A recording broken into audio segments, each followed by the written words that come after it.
सर्वशक्तिमान की संतान हो, तुम सर्वशक्तिमान की संतान हो।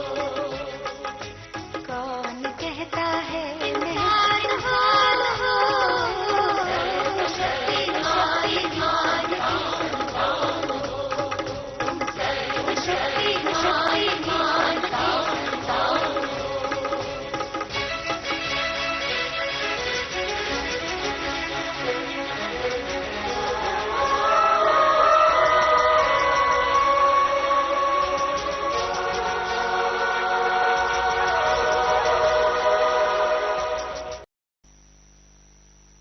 ओम शांति। विशेष आज का विषय है शक्तिशाली स्थिति का पुरुषार्थ।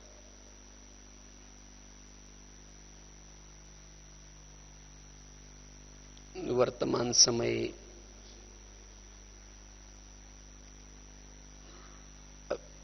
की समीपता को देखते हुए हम अपनी स्थिति को शक्तिशाली बनाने की बड़ी आवश्यकता है। जैसे परीक्षा के दिन बड़े नजदीक आते हैं,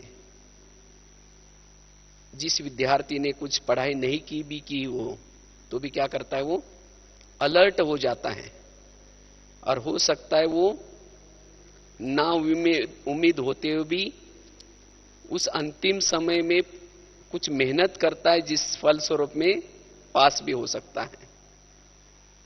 तो इसी तरह अब हमारे संगम के भी हम अंतिम छोर पर हैं और इसीलिए अब हमें अपने पुरुषार्थ को भी क्या करना पड़ेगा, शक्तिशाली बनाने की आवश्यकता है। क्योंकि वर्तमान समय जो वातावरण है, दूषित वातावरण, इस दूषित वातावरण में हम अपने संस्कारों को परिवर्तन करें, अपनी स्थिति को मजबूत रखें, उसके लिए हमारी स्थिति चाहिए शक्तिशाली। क्योंकि जो कमजोर होंगे इस वातावरण में अपने आप को मायाजीत नहीं बना पाएंगे, और जो मायाजीत नहीं बनता वो सदा संतुष्ट नहीं रह सकता। इस सीजन की बाबा की मुरलियां चल रहे हैं, संस्कारों को परिवर्तन करो। ये संस्कार हमारे परिवर्तन तब होंगे जब हमारी स्थिति शक्तिशाली हो। इसलिए वर्तमान समय हमें अपनी स्थिति को शक्तिशाली बनाना है, और जितनी हमारी शक्तिशाली स्थिति होंगी, एक तो संस्कार परिवर्तन होंगे, प्रभु मिलन का हम अतीन्द्रिय सुख का अनुभव कर पाएंगे। अगर हमारी स्थिति शक्तिशाली है तब ही हम अतीन्द्रिय सुख का अनुभव कर सकेंगे। और जब हम शक्तिशाली है, स्थिति हमारी शक्तिशाली है, तभी हम सभी गुण और शक्तियों का अनुभव कर पाएंगे। अगर हमने अभी अनुभव नहीं किया तब ये ईश्वरीय गुण या शक्तियों का अनुभव और कब करेंगे। इसलिए शक्तिशाली स्थिति के द्वारा गुणों और शक्ति का भी हमें अनुभव करना है, और जो शक्तिशाली होगा वही स्वराज्य अधिकारी बन सकता है। अगर हमें अपने कर्मेंद्रिय का राजा बनना है, अपने खुद के संस्कारों को परिवर्तन करना है, तो हमारी स्थिति कैसी चाहिए, शक्तिशाली।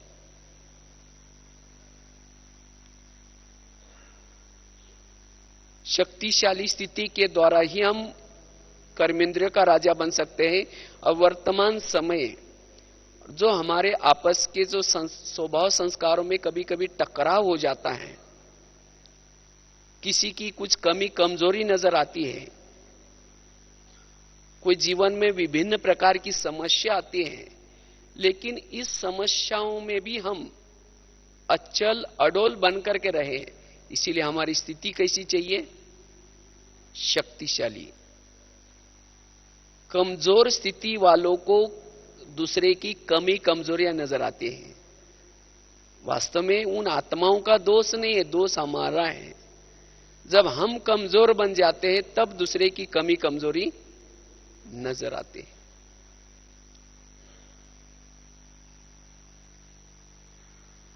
तो इसीलिए वर्तमान समय प्रमाण हमें अपने स्थिति को क्या बनाना है? शक्तिशाली। और जब हम शक्तिशाली बनेंगे, एक तो कर्मेंद्र का राजा बन सकेंगे, सदा ही हमारी बिंदु रूप स्थिति, बीज रूप स्थिति, अशरीरी स्थिति रह सकेंगी। वास्तव में शक्तिशाली स्थिति क्या है? किसको हम माने शक्तिशाली स्थिति? शक्तिशाली स्थिति अर्थात सदा मैं अशरीरी स्थिति में रहूं। जिस दिन मैं अशरीरी स्थिति में हूं उसी दिन मेरी स्थिति कैसी है? शक्तिशाली। जिस दिन मेरी कर्मेंद्रिया कोई भी मुझे धोखा ना दे उसी दिन मैं क्या हूं? शक्तिशाली हूं। जिस दिन मैं किसी के भी कमी कमजोरी पर चिंतन ना करूं, ना मुझे किसी की कमी नजर ना आए, सभी के अंदर गुण ही गुण दिखाई पड़े, उसी दिन मेरी स्थिति कैसी है? शक्तिशाली। जिस दिन मेरा कोई भी जो संस्कार कभी कभी रिपीट होता है तो वो संस्कार मेरा जीवन में आज का दिन रिपीट नहीं हुआ, इसका मतलब आज की स्थिति मेरी कैसी रही? शक्तिशाली। अगर सारा दिन मैंने श्रीमत का एक्यूरेट पालन किया है तो आज मेरी स्थिति कैसी रही? शक्तिशाली। आज मैंने कर्मयोगी स्थिति का अनुभव किया, कर्म करते हुए भी बिल्कुल बाबा को सम्मुख देख रहा हूं, तो इसका मतलब मेरी स्थिति कैसी है? शक्तिशाली। इसको कहेंगे शक्तिशाली स्थिति।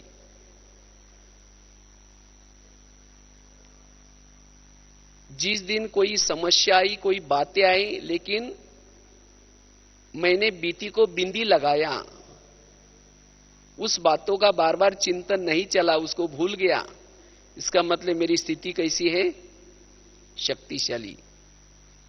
अगर उन बातों को बात हो गई लेकिन उसके बार बार अगर संकल्प चले तो मेरी स्थिति कैसी है? कमजोर है। इसको कहेंगे शक्तिशाली स्थिति। अगर ये लक्षण हमारे जीवन में है तब हम शक्तिशाली हैं। मेरी बुद्धि सारा दिन कोई भी बातों में, चाहे किसी की विशेषता के पर, किसी के सुंदरता के पर, कोई भी साधनों में आकर्षित नहीं रही। मैं सारा दिन मुक्त अवस्था में रहा तो समझो कि मेरी सारा दिन शक्तिशाली स्थिति है।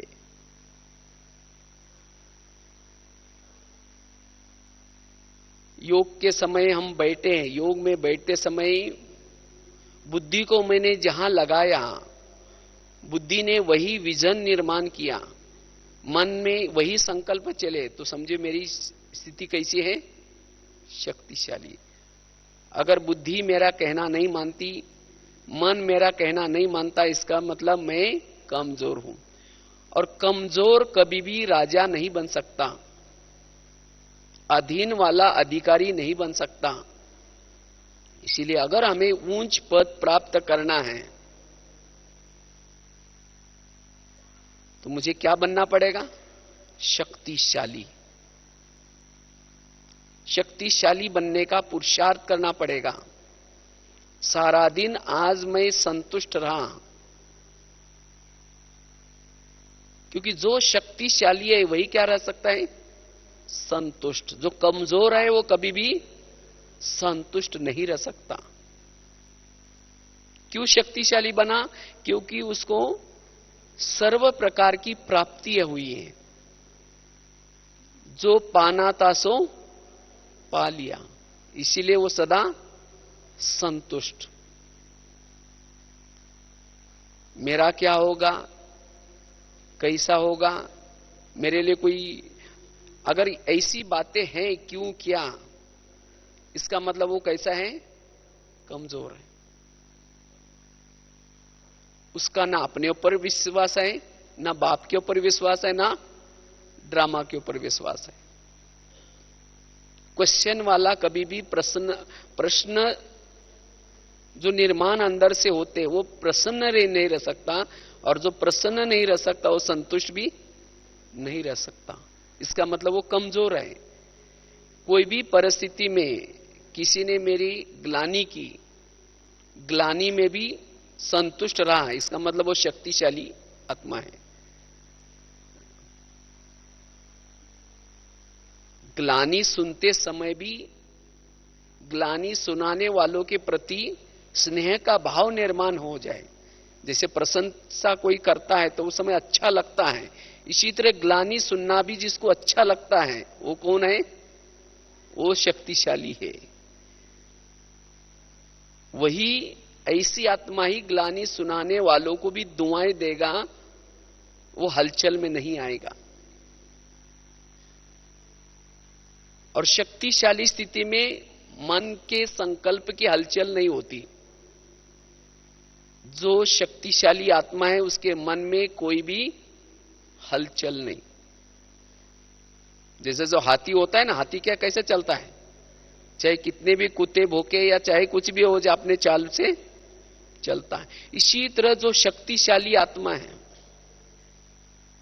परिस्थितियां कितना भी आए, बातें कितना भी आए, लेकिन वो अपना अचल अडोल अवस्था में चलता है।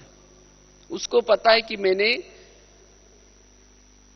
जो कर रहा हूं श्रीमत के आधार से कर रहा हूं, एक्यूरेट कर रहा हूं, इसलिए कुछ भी हो जाए मुझे सोचने की कोई जरूरत नहीं। और ऐसी आत्मा ही भविष्य में आने वाली परिस्थितियों का सामना कर सकेंगी। भविष्य में चाहे प्रकृति की तरफ से जो समस्या आएंगी, मनुष्य की तरफ से समस्या आएंगी, खुद के स्वभाव संस्कार के तरफ से समस्या आएंगी, चाहे फिर खुद के हिसाब किताब प्रमाण समस्या आएंगी, लेकिन उन समस्याओं में पास होने के लिए स्थिति कैसी चाहिए, शक्तिशाली। जो कमजोर होगा वो अंतिम समय की परीक्षा में पास नहीं हो सकता। इसलिए अभी गीत भी सुन रहे थे ना, सर्वशक्तिवान की संतान हो तुम।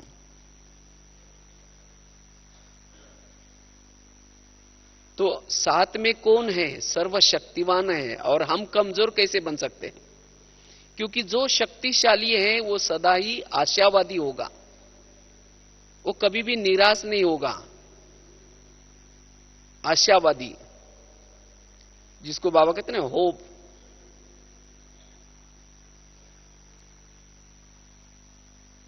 सदा उसके जीवन में आशावादी बनकर के बन सकता है। दूसरा कोई भी कैसा भी हो, लेकिन उसके प्रति भी उसकी आशा होगी कि ये बदल सकेगा, बदलेगा। वो व्यर्थ कभी नहीं सोचेगा। और जो शक्तिशाली है, शक्तिशाली आत्मा कभी भी व्यर्थों का चिंतन नहीं करेगी, पर चिंतन नहीं करेगी। जैसे रॉयल होता है ना, रॉयल व्यक्ति कभी भी मिट्टी में नहीं खेलते हैं। रॉयल बच्चे जो होते हैं मिट्टी में नहीं खेलते। इसी तरह जो शक्तिशाली है वो व्यर्थ का चिंतन, साधारण चिंतन नहीं करेगा। इसीलिए बाबा कहते वर्तमान समय हमें अपनी स्थिति को शक्तिशाली बनाने की आवश्यकता है, लेकिन वो स्थिति हम कैसे बनाएं? शक्तिशाली स्थिति किसको कहते हैं, इसकी जरूरत क्या है, इसके बारे में हमने देखा। लेकिन ऐसी स्थिति हम कैसे बनाएं जो हम सदा शक्तिशाली बने? हम तो क्या होते हैं, कभी कभी शक्तिशाली बन जाते हैं और कभी कभी क्या हो जाते हैं, कमजोर बन जाते हैं। और जिस समय कमजोर बन जाते हैं तो जिस समय तक शक्तिशाली थे तब तक हमने जो कुछ जमा किया वो सब जिस समय कमजोर बन जाते उसी समय सब क्या हो जाता है, वो खत्म हो जाता है। इसीलिए बाबा भी चाहता है कि अब बच्चों की स्थिति सदा शक्तिशाली बने, सदा संतुष्ट रहे। और जब सदा हम रहेंगे तब हमारे जो संस्कार है पुराने, वो पुराने संस्कार दबे रहेंगे, मर्ज रहेंगे, और मर्ज रहते रहते रहते वो खत्म हो जाएंगे, वो परिवर्तन होंगे। इसलिए मेरे अपने पुराने संस्कार मर्ज रहे, वो मेरे जीवन में रिपीट ना हो जाए, उसीलिए मुझे क्या बनना पड़ेगा, शक्तिशाली। क्योंकि माया देखती कि अब ये कमजोर बनता जा रहा है, मैं जाकर के उसके ऊपर वार करूं। क्योंकि कोई भी कमजोर होता है, कमजोरों के ऊपर वार किया जाता है। और कमजोर किसको कहेंगे, जो अकेला है। हमें कभी भी अकेला नहीं रहना है। चलो अब 3 मिनट बाबा को याद करके उसी शक्तियों से हम शक्तिशाली का अनुभव करें। तो बात चल रही थी कि शक्तिशाली स्थिति का पुरुषार्थ में कितना महत्व है, और साथ में उसकी निशानी भी बताई कि किसको कहेंगे शक्तिशाली स्थिति। तो ऐसी शक्तिशाली स्थिति हम बनाए कैसे, उसके लिए क्या पुरुषार्थ करें। तो सबसे पहली बात है, अगर मुझे शक्तिशाली बनना है, उसके लिए याद की यात्रा की आवश्यकता है। क्योंकि शक्तियों का स्रोत आने का साधन है याद। हम अनेक जन्मों में माया के अधीन होकर के, विकारों के अधीन होकर के, संस्कारों के अधीन होकर के कमजोर बने।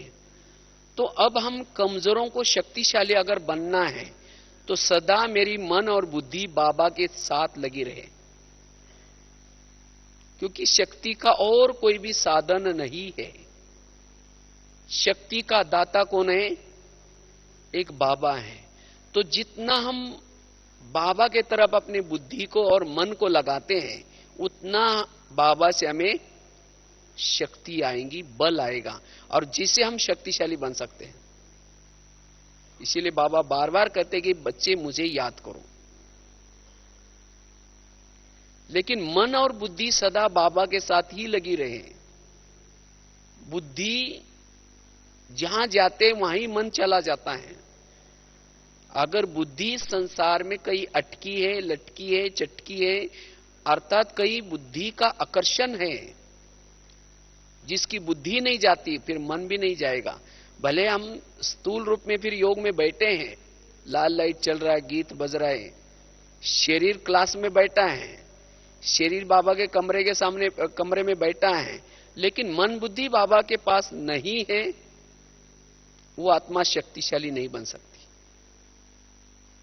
इसीलिए मन और बुद्धि सदा मेरा बाबा के साथ लगा रहे। चाहे बैठक योग में लगा रहे, चाहे कर्म करते हुए भी मेरा मन बुद्धि कहीं भी अटके नहीं, और वही शक्तिशाली बन सकता है, और वही इस संसार की प्रभाव से मुक्त रह सकता है। वही अशरीरी स्थिति का, बीजरूप स्थिति का, बिंदुरूप स्थिति का अनुभव कर सकता है। वही बीती को बिंदी लगा सकता है। जिन्होंने याद के द्वारा अपनी आत्मा में बल भरा है। फिर ऐसी आत्मा जो शक्तिशाली आत्मा है,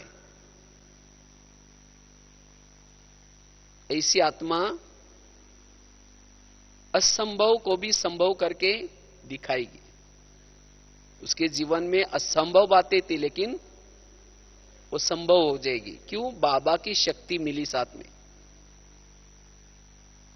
इसीलिए मुझे अगर शक्तिशाली बनना है, तो मुझे सदा मेरा कनेक्शन एक बाबा के साथ जोड़ने की आवश्यकता है।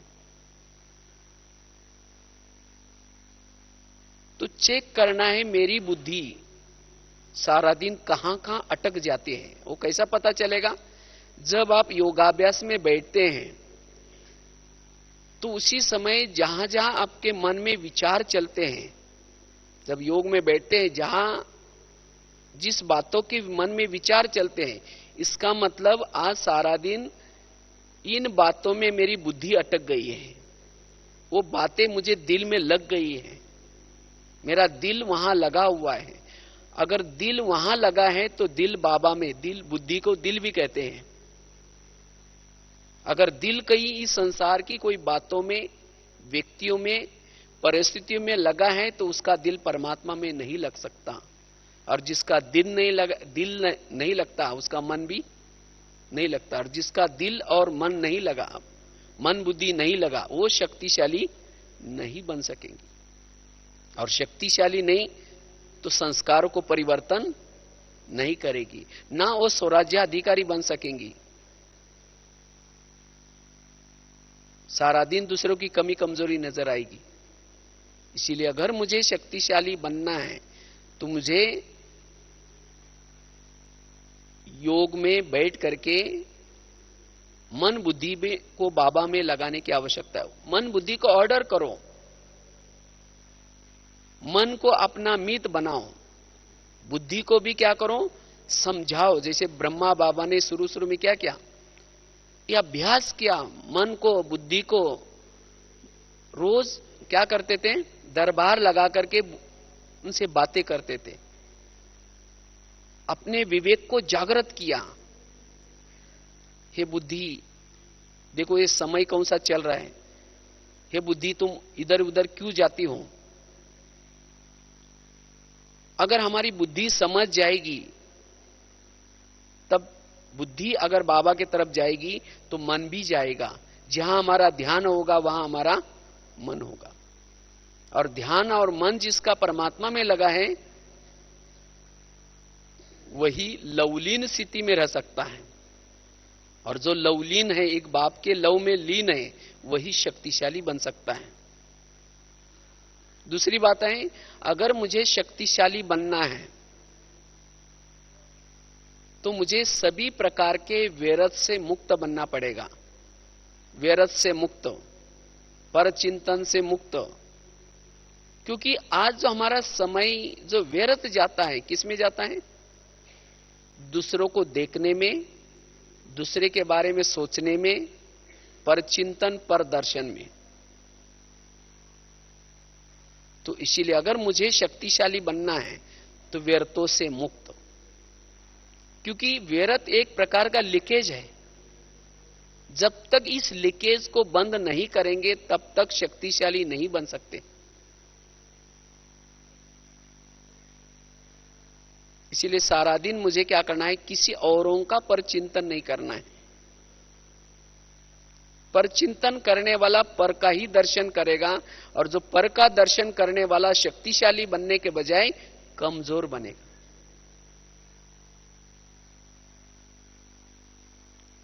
शायद आप सभी ने सुनी भी होगी कि 25 तारीख को बाबा की 25 जनवरी की मुरली, अगर नहीं भी सुनी या सुनी भी होगी, दोबारा फिर से उस मुरली को पढ़ना।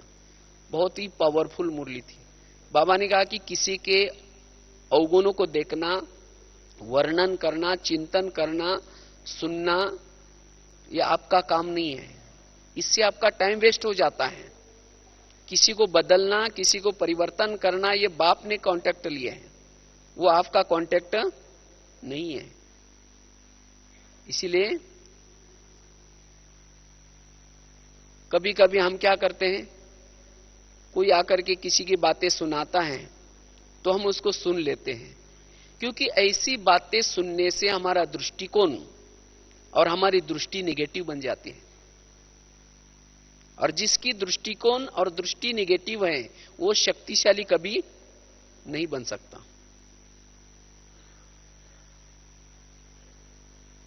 उसकी कमजोरी का हम क्या करते हैं, वर्णन करते हैं, ये ऐसा है, ये ऐसा है, ये ऐसा है।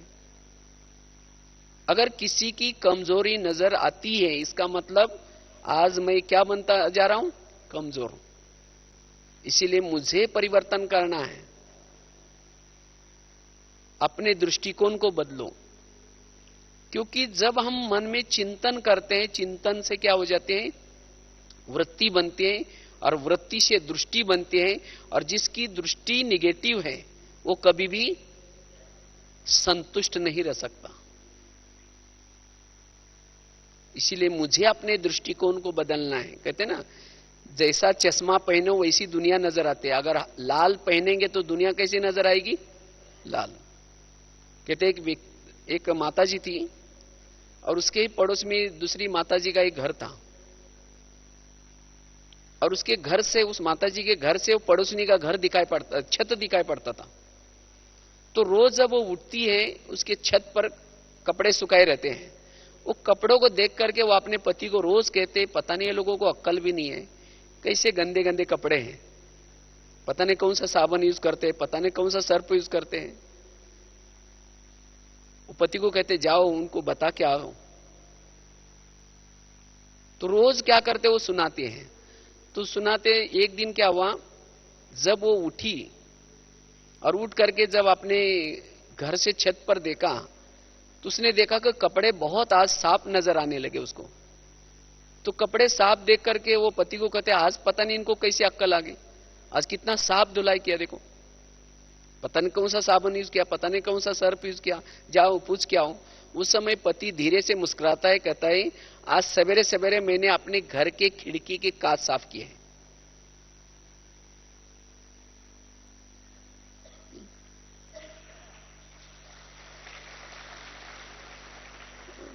समझ में आई ये बात? मतलब रोज वो पड़ोसनी कपड़े अपने कैसे धुलाई करती थी? वो साफ धुलाई करती थी, लेकिन उसको गंदे क्यों नजर आने लगे? क्योंकि उनके ही घर के खिड़की के कांच गंदे थे, धूल लगी थी, और उसके कारण कपड़े कैसे दिखते थे? गंदे। और जिस दिन पति ने वो कांच साफ किया, उसी दिन कैसे दिखने लगे?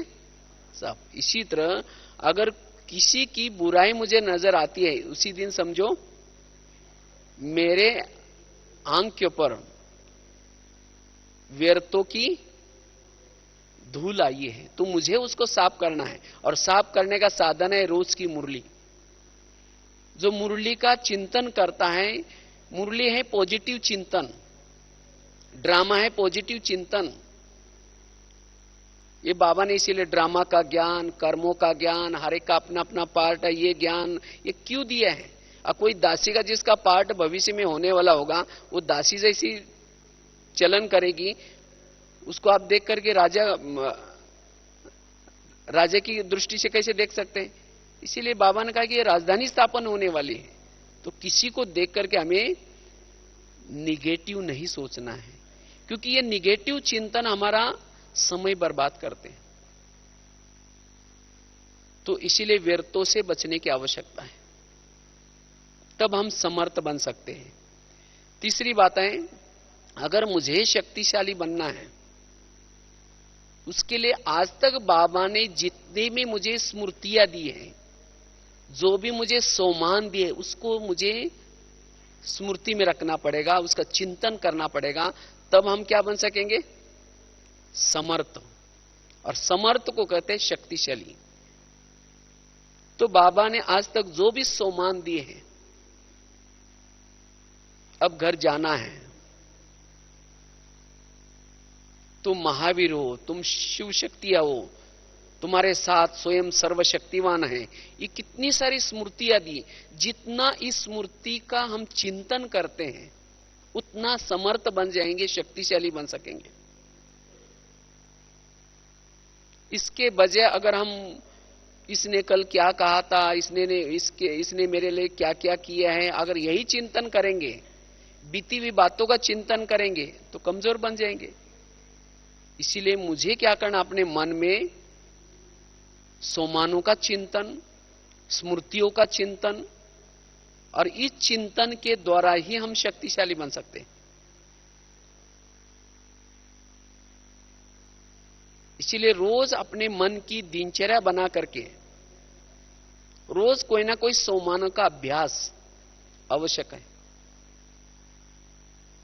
क्योंकि जैसा अंदर चिंतन चलता है, वैसे जो हमारे मन में चलता है वही बोल में आता है, और वही दृष्टिकोण और वही वृत्ति बनती है।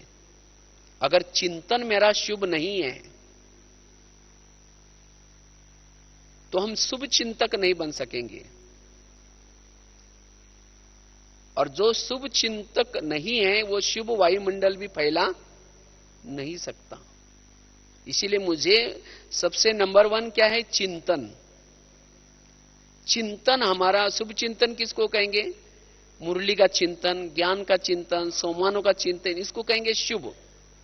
और जिसका चिंतन शुभ है वही शुभ चिंतक बनेगा। और जो शुभ चिंतक है वही वायुमंडल भी कैसा फैलाएगा? शुभ। और वही शक्तिशाली है जो वायुमंडल को शुभ फैलाता है। अगर कमजोर वायुमंडल बनाता है वो क्या है? कमजोर है। इसीलिए मुझे स्मृतियों का चिंतन करना है, सोमानों का चिंतन करना है। मेरे साथ में कौन है, मुझे कौन पढ़ाता है, घर का चिंतन, भविष्य का चिंतन। कितना सारा बाबा ने ये चिंतन करने के लिए पॉइंट दिए हैं। जितना इस चिंतन में रहेंगे उतना शक्तिशाली बनेंगे। ये तीसरी बात है। चौथी बात है, अगर मुझे शक्तिशाली बनना है इसके लिए मुझे समस्याओं का समाधान करना है। समस्या का खुद ही समाधान करें। जिसको बाबा पिछले 2-3 सालों से कारणों का निवारण करो, समस्या का समाधान करो, नो प्रॉब्लम की स्थिति में रहो। जो नो प्रॉब्लम की स्थिति में है, जो कारणों का निवारण करता है, समस्या का समाधान करता है, वही क्या बन सकता है? शक्तिशाली। मेरे जीवन में कोई भी समस्या नहीं है, नो प्रॉब्लम। बाबा आपने मेरे पड़ोस में, मेरे ऑफिस में, मेरे घर में जिनको जिनको रखा हुआ है सब मेरा कल्याण करने वाले हैं। मेरे जीवन की हर घटना में मेरा कल्याण है। ऐसा अनुभव करने वाला, कल्याण करने वाले है ना, या कल्याण करने वाले हैं? बाबा ने आपका जो ड्रामा बनाया है, ड्रामा की एडिटिंग की है, बहुत सुंदर की है। जिसको जिसको आपके संपर्क में रखा है सब आपका कल्याण करने वाली है। जिसकी ये भावना है और जो इस भावना से देखता है वो जीवन की हर समस्या का क्या करेगा? समाधान करेगा। और जो हर समस्या का समाधान करता है वो मन जीत है। और जो मन जीत है वही शक्तिशाली है। आज हमारा जो समय चला जाता है समस्या का समाधान करने में जाता है। दूसरों को सुनाएंगे, मेरे लिए ऐसा ये समस्या क्रिएट कर रहा है, मैं क्या करूं। दूसरे का टाइम भी वेस्ट, उसकी भावना भी खराब, वायुमंडल भी खराब। आज तक आपके जीवन में जितनी भी समस्या आई उन समस्या से आपका भला हुआ या बुरा हुआ है? भला हुआ है ना। अगर वो समस्या ना आती तो हमारा कल्याण ना होता। इसलिए हमें समस्या का समाधान करना है। हम इंतजार करते हैं समस्या खत्म हो जाएगी तब हम ये करेंगे। समस्या खत्म नहीं होने वाली है। ये एक समस्या जाएगी दूसरी आएगी, वो जाएगी तीसरी आएगी। समस्या है तो भी आप उड़ो, समस्या को लेकर के चलो। नहीं तो कईयों को लगता है ना थोड़ी सर्दी पूरा हो जाएगा ना हम रोज सेंटर पर जाएंगे, थोड़ी सर्दी पूरा हो जाएगा थोड़ा रोज अमृत वाला उठेंगे, थोड़ा गर्मी पूरा हो जाएगा तो फिर ये करेंगे। गर्मी पूरी हो गई फिर सर्दी आई, बरसात आई फिर उसके बाद फिर सर्दी आएंगी, ये चलता रहेगा। इसलिए हमें समस्या को लेकर के चलना है। और तब जाकर के आप समस्या है तो भी सेंटर पर आओ, समस्या है तो भी अमृत वाला उठो, उसका बाबा समाधान कर देगा। क्योंकि आप अमृत वाला करने से, मुरली सुनने से शक्तिशाली बनेंगे, वो समस्या खत्म हो जाएंगी। अगर इंतजार करेंगे तो और दूसरी समस्या निर्माण होती रहेंगी। इसीलिए अगर मुझे शक्तिशाली बनना है, जीवन की हर समस्या से मुझे क्या करना है? उसका समाधान करना है, उसके बारे में नहीं सोचना है। तो कहते हैं ना, बचपन में हम एक कहानी पढ़ा करते थे स्कूलों में। एक बार एक जगह पर एक कबूतर पकड़ने वाला जो शिकारी था उसने क्या किया, जाली बिछाई तो कबूतर उसमें फंस गए। अब कबूतरों को लगा कि अभी अगर हम जाली की एक एक गांठ काटते रहेंगे, क्योंकि बहुत सारी गांठें हैं, ये काटो दूसरी है, वो काटो तीसरी है, वो काटो चौथी है। अगर एक एक गांठ काटते रहेंगे तब तक क्या हो जाएगा, शिकारी आ जाएगा और हमें पकड़ लेगा। तो उन सभी ने मिलकर के क्या सोचा, चलो हम इन सभी मिलकर के जाली को लेकर के उड़ते हैं। और उन्होंने ऐसा ही किया, जाली को लेकर के उड़े, बच गए। अगर वो जाली को काटते रहते तो क्या होता, वो शिकारी आ जाता और पकड़ लेता। तो इसी तरह माया ने भी हम सभी के ऊपर समस्या की जाली बिछाई है। अलग अलग प्रकार की समस्या है। अगर एक गांठ तोड़ो दूसरी है, वो खत्म करो तीसरी है। अगर हम एक एक गांठ तोड़ते रहेंगे तब तक समय रूपी शिकारी आकर के हमें पकड़ लेगा, समय पूरा हो जाएगा। इसीलिए समस्या है तो भी उड़ो, अर्थात समस्या है तो भी अमृत वाला करो, समस्या है तो भी मुरली सुनो, समस्या है तो भी पुरुषार्थ करो, तो समस्या से बाबा आपको छोड़ देगा। इसीलिए जो समस्या का समाधान करता है वही क्या बन सकता है, शक्तिशाली बन सकता है। तो अगर मुझे शक्तिशाली बनना है, मुझे समस्याओं का समाधान करना है, खुद ही समाधान करना है। मुरली से उसका समाधान मिलेगा। इसलिए बाबा ने कहा ना, कभी भी मुरली मिस नहीं करो, उसे शक्तिशाली बनेंगे। पांचवी बात है, पांचवी है ना, पहली बताई याद की यात्रा। जितना याद की यात्रा यथार्थ करेंगे उतना शक्तिशाली बनेंगे। दूसरी बात बताई, पर चिंतन व्यर्थ से मुक्त, सभी प्रकार का व्यर्थ जो चलता है उसे मुक्त, उससे शक्तिशाली बनेंगे। तीसरी बात बताई, हमारी दृष्टि और दृष्टिकोण पॉजिटिव, सकारात्मक। चौथी बात बताई, समस्याओं का समाधान करने से ही हम शक्तिशाली बनेंगे। पांचवी बात है, अगर मुझे शक्तिशाली बनना है उसके लिए श्रीमत का पालन, जितना हम श्रीमत का पालन करते उतना शक्तिशाली बनते हैं। सवेरे से लेकर के रात्रि तक बाबा ने बहुत सारे श्रीमत दिए हैं। क्योंकि माया क्या करते हैं, आपको धीरे से श्रीमत रूपी जो लाइन है उस लाइन से आपको क्या करते हैं, बाहर ले लेती है। और जब श्रीमत को छोड़ दिया तो क्या बन गए, सीता कमजोर क्यों बनी, जब वो अंदर थी तब क्या थी, तब शक्तिशाली थी, लेकिन जब वो बाहर निकली तो क्या होगी, कमजोर बन गई। और श्रीमत का उल्लंघन क्यों करते हैं, सोचते नहीं हम गृहस्थी में रहते हैं ना, ये करना पड़ता है ना, अपना खुद का मन में मिक्स करते थे। इसीलिए हमें मनमत प्रमाण चलना है, ना परमत प्रमाण चलना है, हमें श्रीमत का पालन करना है। और जो श्रीमत प्रमाण जितना चलता है उतना शक्तिशाली। बाबा ने कहा ना, लकीर के फकीर बन जाते हैं। लकीर के जो बाहर गया वो क्या बना, फकीर। और फकीर क्या करता है, मांगता रहता है, थोड़ा टुकड़ा दे दो, थोड़ा कुछ भिक्षा दे दो, कुछ दे दो। तो इसी तरह जिसने मर्यादा को तोड़ दिया, नियम को तोड़ दिया, वो क्या बनेगा, वो सारा दिन मांगता रहेगा, बाबा मुझे शक्ति दे दो, बाबा मुझे थोड़ा बल दे दो, बाबा दे दो करके मांगेगा। कमजोर है तब तो मांग रहा है।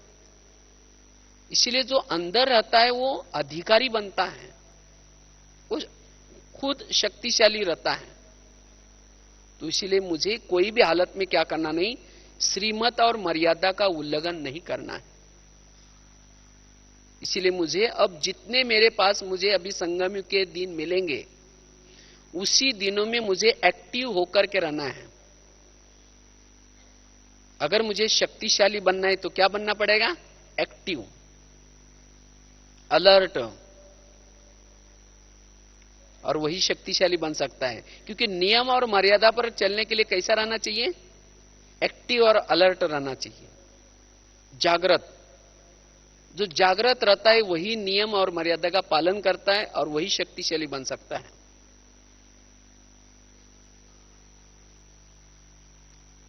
छठी बात है, अगर मुझे शक्तिशाली बनना है, उसके लिए उसका बहुत सबसे महत्वपूर्ण साधन है अमृत वेला का योग।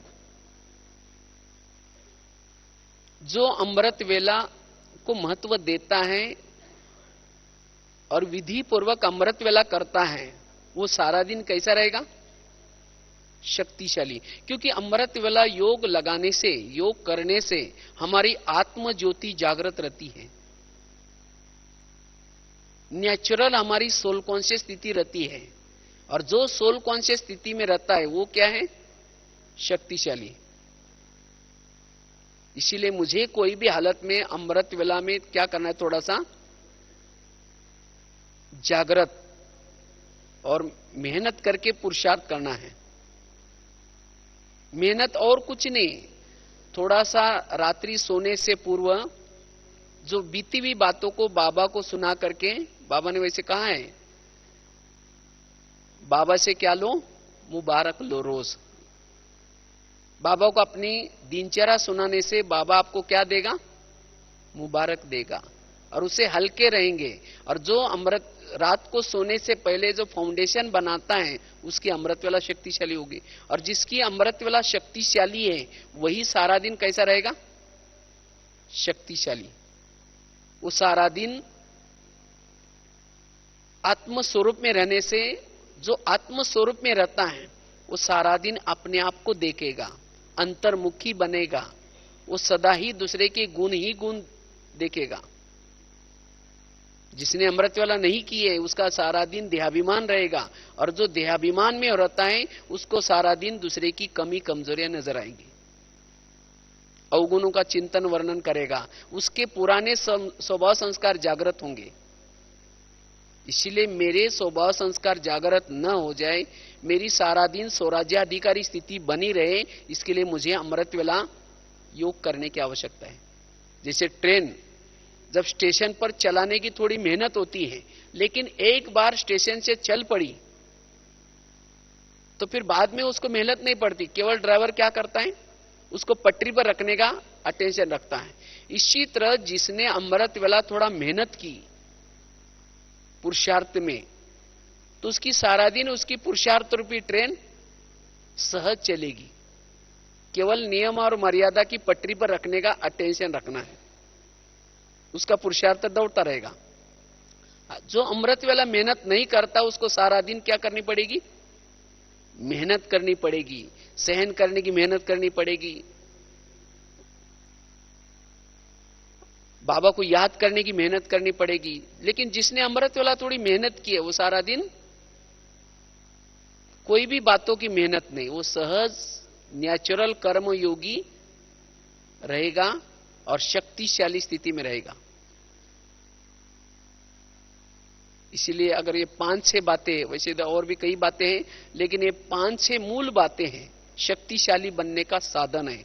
अगर इन बातों को हम इनका पुरुषार्थ करेंगे तो हो सकता है हम शक्तिशाली स्थिति का अनुभव करेंगे। और जो बताया आपको लक्षण, शक्तिशाली स्थिति वालों के लक्षण क्या क्या होंगे? वो स्वराज्याधिकारी बनेंगे, वो अपने संस्कारों को रिपीट होने नहीं देंगे, वो दूसरे के अवगुण नहीं देखेंगे, और आने वाले उसके पास, क्योंकि शक्तिशाली मतलब उसके पास सहन शक्ति, सामना करने की शक्ति, जो शक्तिशाली स्थिति में रहता है उसके आजू बाजू में चारों तरफ गुण और शक्तियां होंगी, वो आपकी सेवा के लिए तैयार रहेंगे।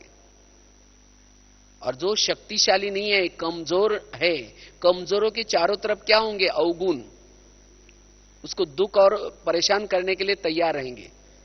इसीलिए हमें कभी कमजोर नहीं बनना है, और तब हम अपने सेवा के द्वारा बाबा का नाम रोशन कर सकेंगे, और बहुत सारी सेवा भी बाबा करवा देगा। और शक्तिशाली उसको कहेंगे जो सदा निमित्त और निर्माण रहता है। शक्तिशाली मतलब ये नहीं कि जिसको ईगो है, अभिमान है, वो शक्तिशाली नहीं। जो सदा निमित्त है, निर्माण है, सदा झुक करके रहता है, वो शक्तिशाली है। अगर मेरे से कोई डरता है मेरे पास आने के लिए कोई डरता है, इसका मतलब वो शक्तिशाली नहीं है, वो कमजोर है। जरूर डरता है मतलब उसके पास क्या है? अभिमान है। कई तो क्रोध से भी क्या करते हैं? दिखाते अपनी शक्ति। क्रोध शक्तिशाली नहीं, क्रोध करना एक कमजोर की निशानी। तो इसीलिए हमें क्या करना है? वर्तमान समय सदा शक्तिशाली स्थिति में रहना है, ताकि हम अपने संस्कार के ऊपर जीत प्राप्त कर सकेंगे और ऊंच पद भी प्राप्त कर सकेंगे। उसके लिए आपको 5-6 बातें बताई, उसका हम पुरुषार्थ करेंगे। तो जो बीती हुई बातों को बिंदी लगा करके फिर से हम इस 2011 में पूरा साल तक हम शक्तिशाली स्थिति में रहे, यही पुरुषार्थ करने का यहां से मधुवन में से प्लानिंग करके जाए। ठीक है? ओम शांति।